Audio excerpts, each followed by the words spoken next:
Well, I suppose we can go down the line just same as we do for every podcast and see if anybody joins along the line. Now, this is special, episode 100. So, for anybody who just joins or whatever, this is episode 100 of the Gamer Librarian podcast, the best podcast you can find on this side of the multiverse. I'm your host, Adrian, and today it's Labor Day. It's Monday. It's the 100th episode of our podcast, which is pretty insane, to think. And it's a weird time, because I was gearing up for a little bit of a live stream here, trying to get everything working, which is pretty insane. And it is what it is.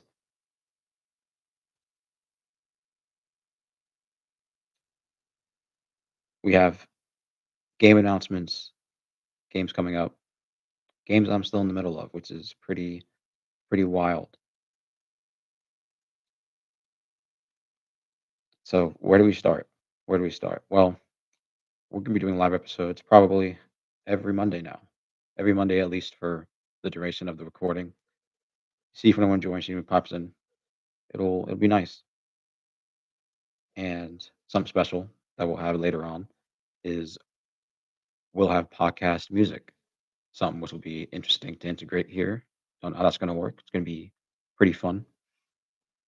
It was made by a longtime friend of mine. They do video game music, so hopefully we're going to have some socials and stuff to share. We've teased this, long ago, but now we're in the swing of it, which is awesome. It's awesome.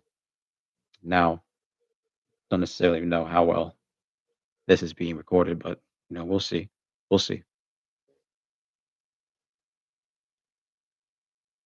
So before we get into games that I've been playing and the games I'm looking forward to, right? Just big things. I think we're gonna be going back to No Man's Sky one day because I haven't played that game legitimately and since like 2017. When it was like being updated again relatively, and I want to see what that game's like as a full time experience. I see that they're having a lot of new updates, like ship upgrades and stuff like that. It's gonna be pretty fun. Pragmata, that's a game that's coming out. It looks pretty cool. It apparently they had to tweak the RE engine. Capcom had to tweak their engine just for specifically the hair of this character, the little girl, whatever. Pretty insane. I think the RE engine is pretty good for the most part, but I'm mostly excited to see what that game's going to be like in the near future.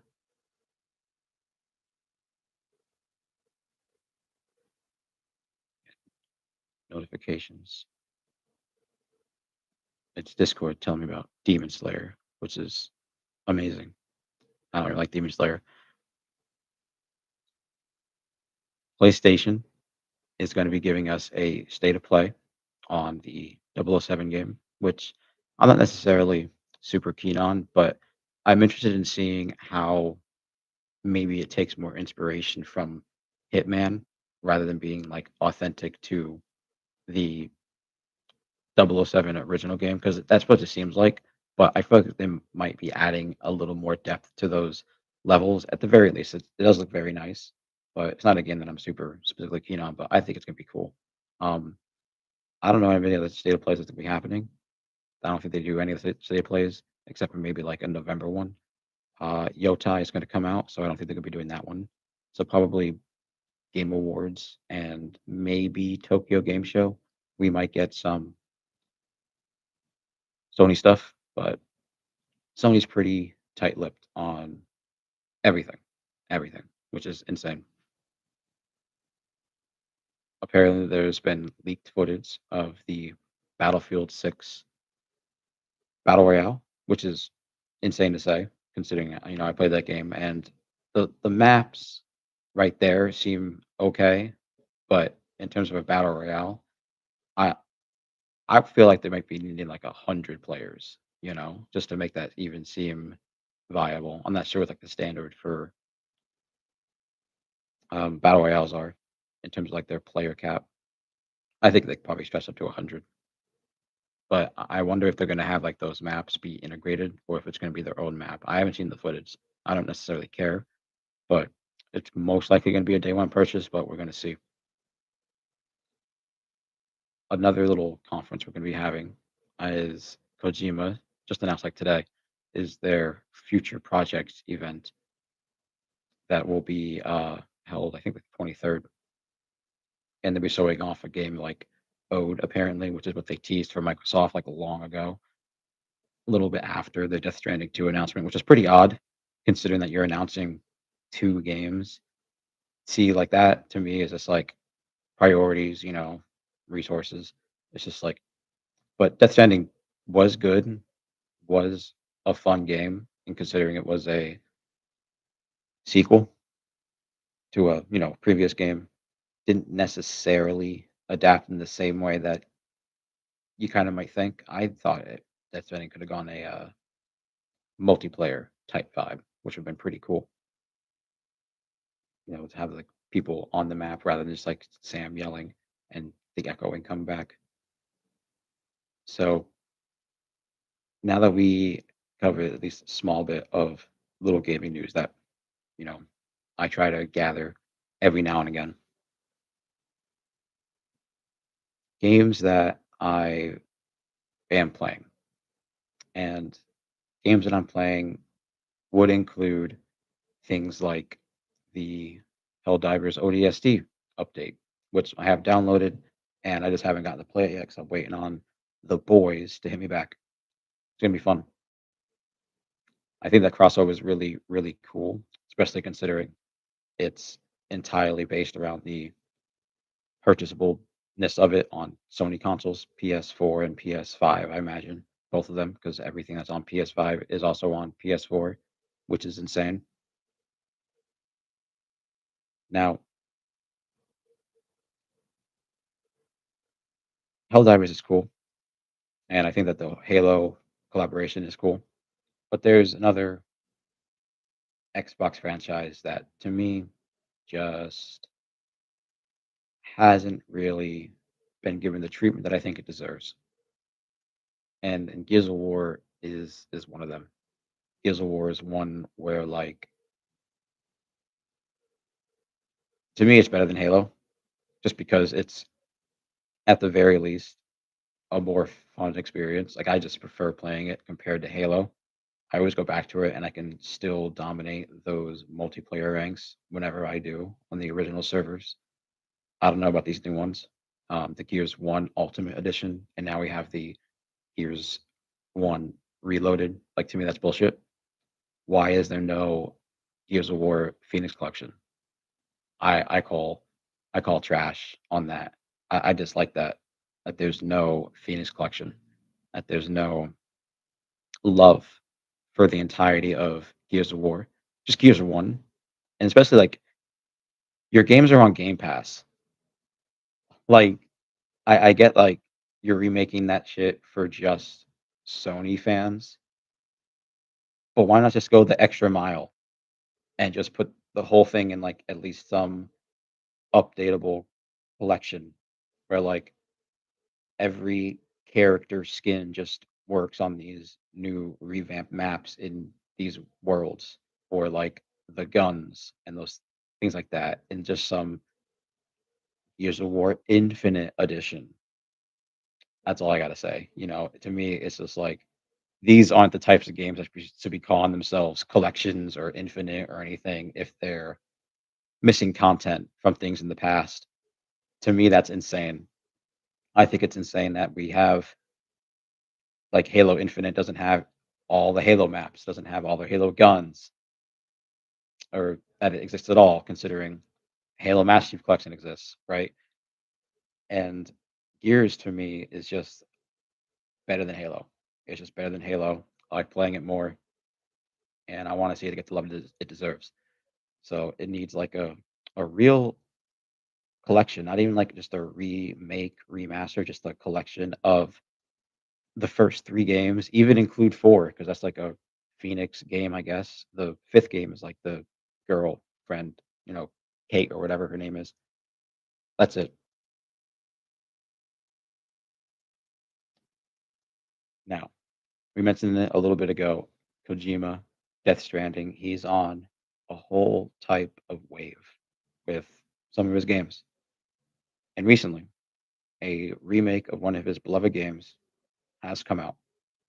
And I'll be playing it at some point, considering it's probably a decent experience, especially considering a mini game that I am beholden by. I love that. I love that the Ape Escape game. Ape Escape is so cool, but I've never played this franchise like in full until now. And I now finally started Metal Gear Solid 3, which is, these games might be considered the best in the entirety of gaming. Uh, you know, from what I've played, I gotta say, I think Metal Gear Solid 2 is the better one. I kind of like the vibes more. It felt a little more cohesive. I mean, the beginning of Metal Gear Solid 3 is I don't know if that's fun. I don't necessarily know if that's, you know, same quality as Metal Gear Solid 1 or 2.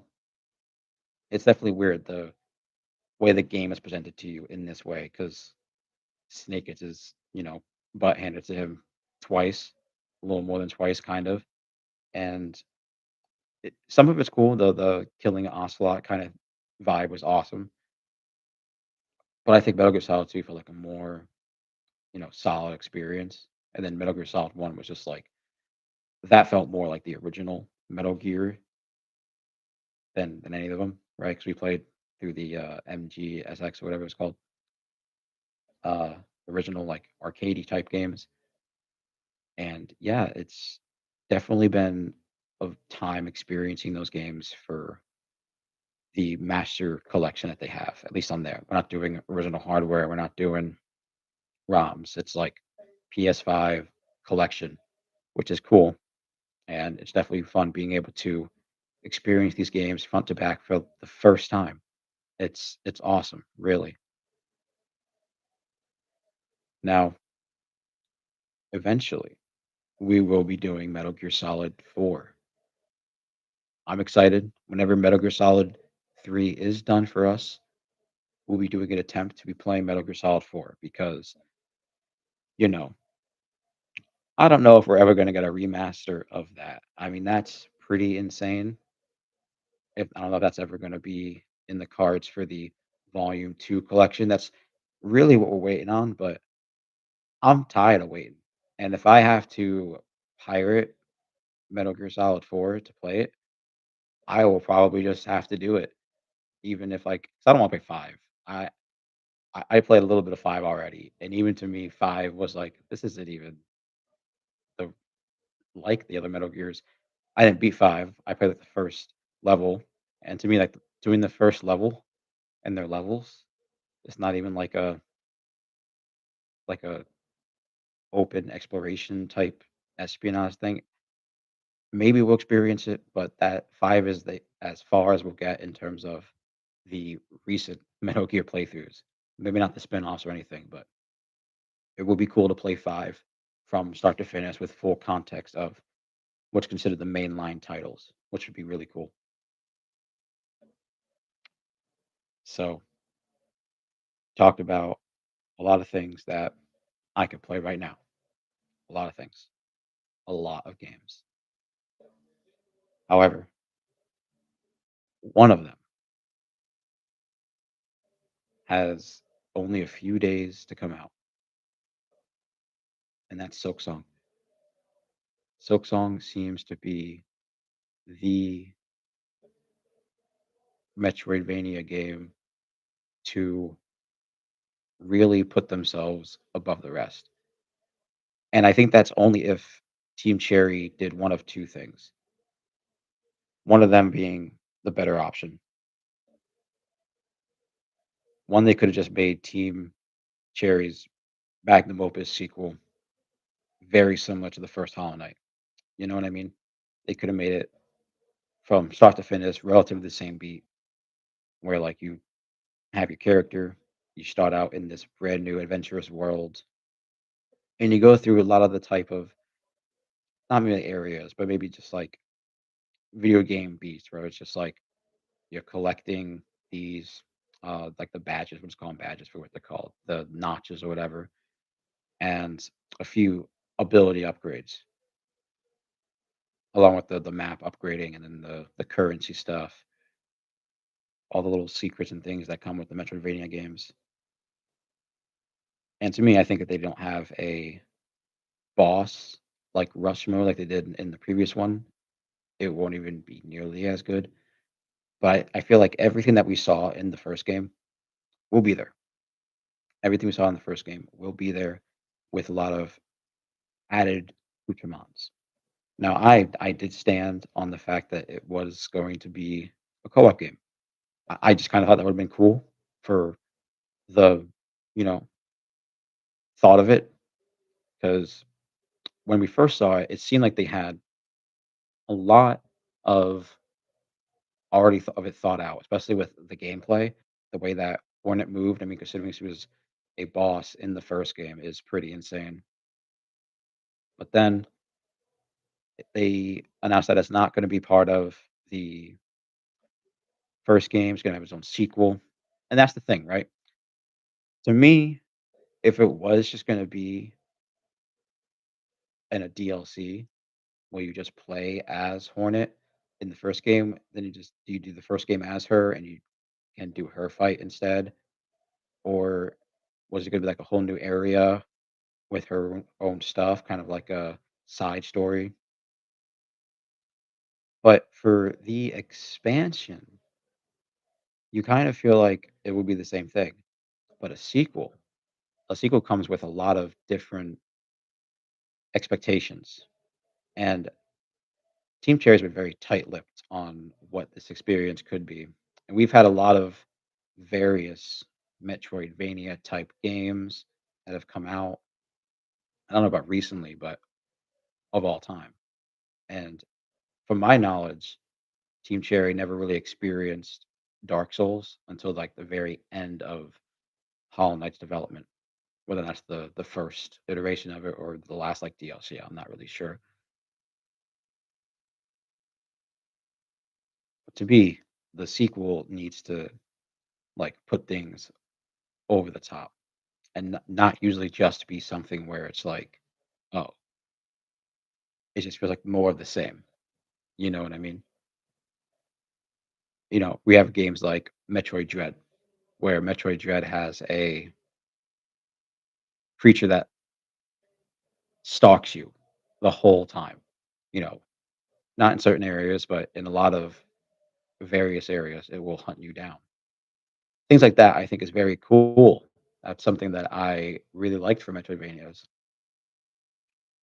I always a big sucker for things like in Dark Souls where you can upgrade your abilities. Now, I think that there's going to be a lot of upgradable things for Hornet and things like that. Probably gonna have like a skill tree or something like that. Because you have like her throwing needles like midair and stuff like that. I don't even know how you're gonna aim for that while you're just controlling her or anything else. It's gonna be sick. So here's my take on it is that a lot of people really expected Silksong. A lot of people really expected Silksong. And as someone who's been waiting for Silksong for a very long time, Silksong comes with that like expectation versus what I already, you know is going to be in the game. And to me, that doesn't warrant game of the year initially off the bat. And what I mean by that is there's another game that really, really, I think, blew everybody's expectations out of the way. And by expectations, I mean we're shocked that it even was what it was. A game that I'm gonna be for real was pretty throwawayable when you first saw it. I mean, initially the graphics gave off a very unpolishedness to it initially, at least the vibe. But then you realize that once you play it, you realize that it's an entire experience, and that's Expedition 33. Expedition 33 was something that's wholly unexpected, entirely unknown in terms of its scope as an RPG fan. And this is a game where it's like wasn't crowdfunded. It was just kind of made, to be what it was. Sure, studio publisher compared to three people, 33 versus three. But that's to be the thing. It's like this Expedition 33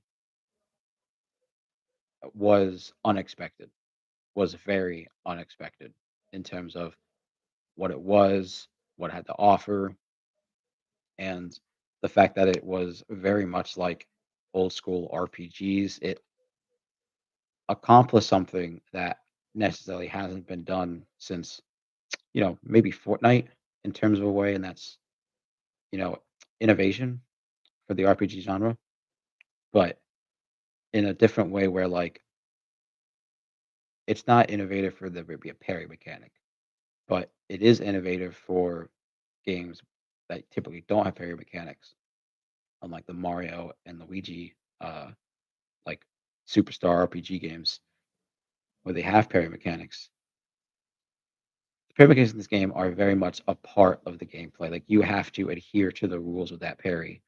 You could play the Mario games without parrying all the time, but Expedition 33 was something else. Who knows if Team Cherry could, you know, stick with that same expectation now that it's a sequel versus the original game. To me, I don't know. I hoping that Silksong is going to be something that's really, really special. But to me, I feel like if it's just, oh, there's a few bosses, not like a few, but if there's usually only bosses around the areas or just a small handful of NPC that you could find and then the hub area, I don't know if I'll be very wanting for that to win game of the year or voting for that to win game of the year. Because to me, I kind of like those games to be a little more interactive. Maybe something more like the NPCs you collect in Hollow Knight Silksong actually upgrade some little town thing. Because it seems like in the promotional material, it's a little more of a lively place, not just vibrant because it's like it's outside or we're outside. Who could say what's outside? It's all like underground bug stuff. But I want to, interact with the world of Hollow Knight in a different way rather than that's not just, oh, collect the people and then talk to them. Maybe we're gonna have more companions that fight with you. Not that I want uh what is it, just Knight, the regular Knight to come back. I'm saying like, what are these new companions or characters that we're going to be seeing to be able to be known about? Will these characters be some that expands the universe in some fun way, or are they just kind of relatively forgettable? And something even more shocking is how does this game compare with or fit into the world of the first game? Because the first game was just like, oh, it just felt like it's one place. But I don't know, Dark Souls games kind of relate in some way. Not that I would know anything about that, but I think it'd be pretty cool to see what this game has to entail, especially in terms of, you know, Silk's or uh, Hornet's, backstory. Pretty cool.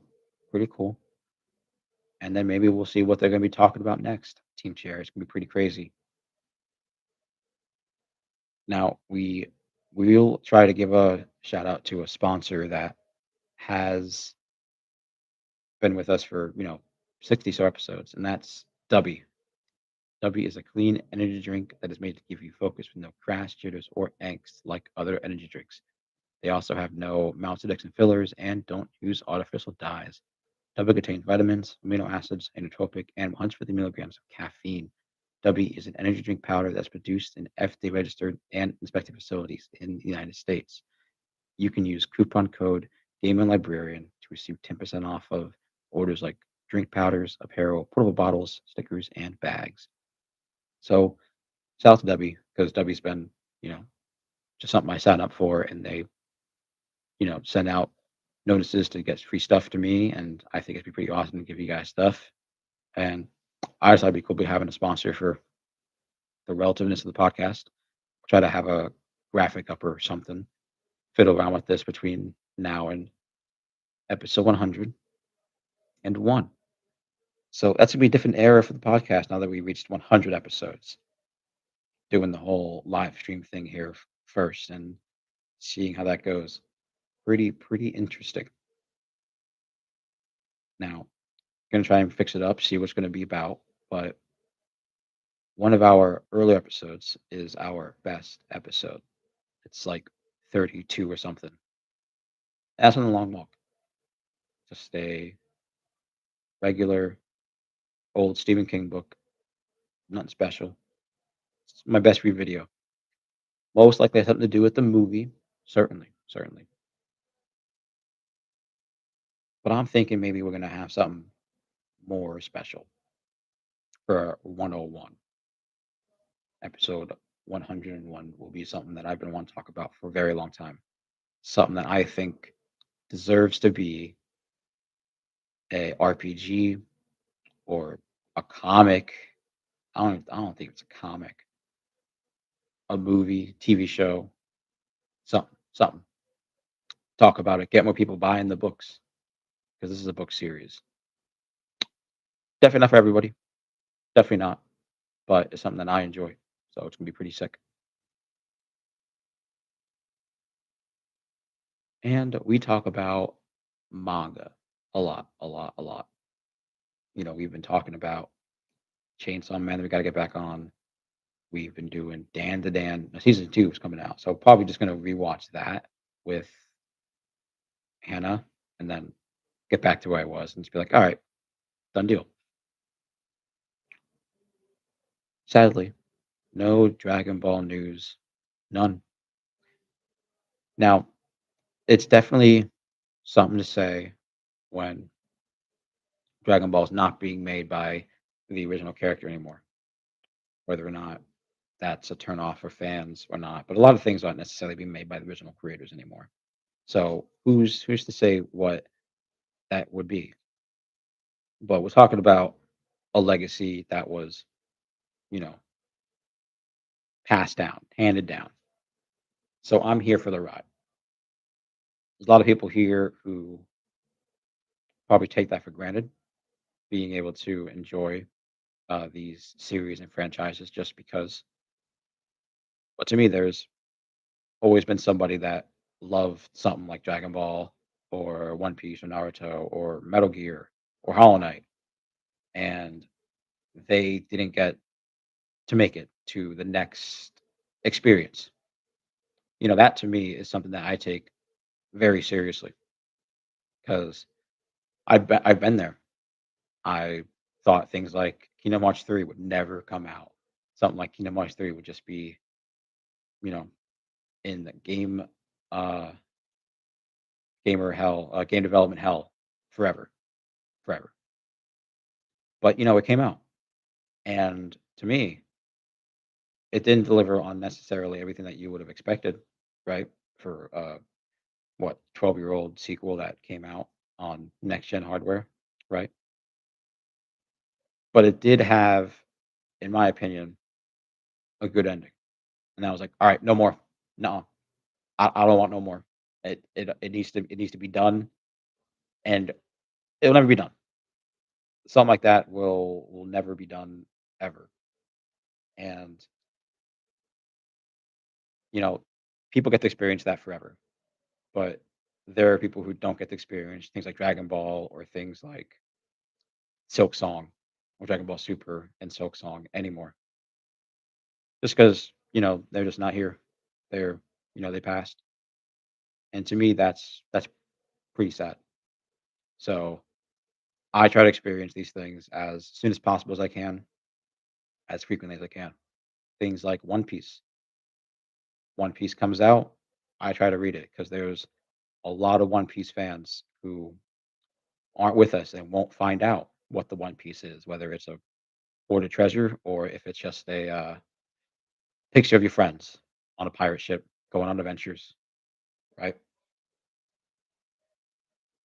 But while I'm here, I'm gonna try and experience that as much as possible. So One Piece 1158 came out was awesome.